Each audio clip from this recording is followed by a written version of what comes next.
The water rippled towards him, a small wave plunging forth in its final effort onto the beach.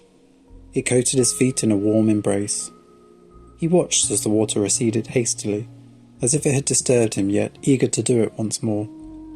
The ocean inhaled, drawing back again as the great expanse seemed caught between the beach and the horizon.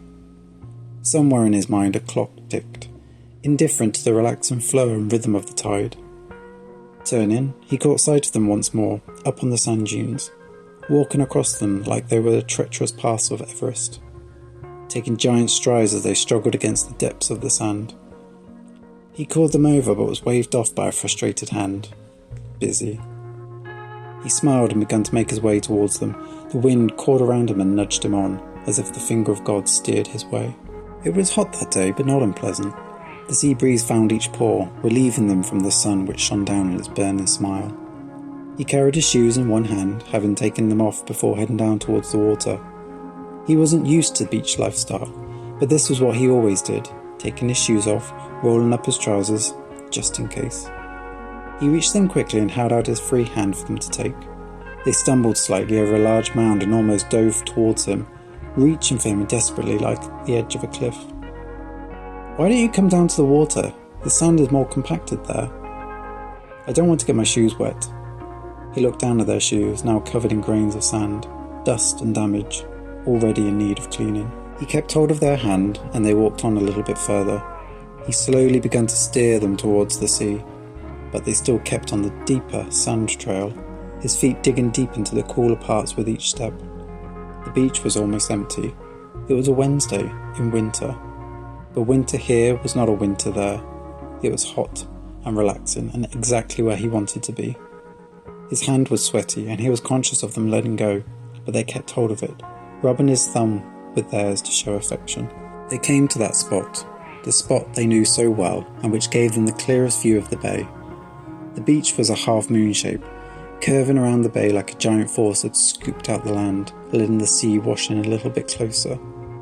It was so clear, he could see out into the nothing, as the waves bobbed and churned in their maddening calm.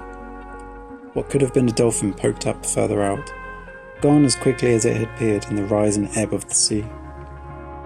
"Why do you always come here?" He looked at them, the instant sadness appearing there like a ghost. He gripped their hand a little tighter. "Don't you like it here? You love this place." "Yeah, I know." The wind blew a little stronger, and if he were honest, a little colder too. He kissed them, closing his eyes like he always did, feeling their lips as he felt the tiny moisture there. He took his hands and ran them up their back and into their hair, cupping them both in the moment, breathing them in, holding them close, wiping away the tear which had begun to slide so silently down their cheek. "It's a place I can always come to when I cannot go on." He said this as the tear came to his own eyes, blurring his image as if the sea had leaked inside of him. The clock in his head suddenly shuddered, doubling the ticks in rapid progression. "You know each time you add something, this time I took your hand." He looked away suddenly, as if he had been discovered. "I like it too, but it's something that I'd never have done." Tick, tock, tick, tock. He watched as the waves hurried in, ignoring them both there on the beach, going about their tidal business, commanded by the moon. "There are more, of course, but you always come here to this one. I guess you're the happiest here." I was too. He pulled them in tightly, scared they were already slipping away. He felt them, heavy and solid, and gripping onto him also. "I can't unlove you. I can't undo any of this." His tears flowed onto them, the wind stung slightly, catching the dampness there in his sockets. "I love you still, you just doubt that, which saddens me. I love you. Then in the end, we win." Tick, tock. And they were both gone.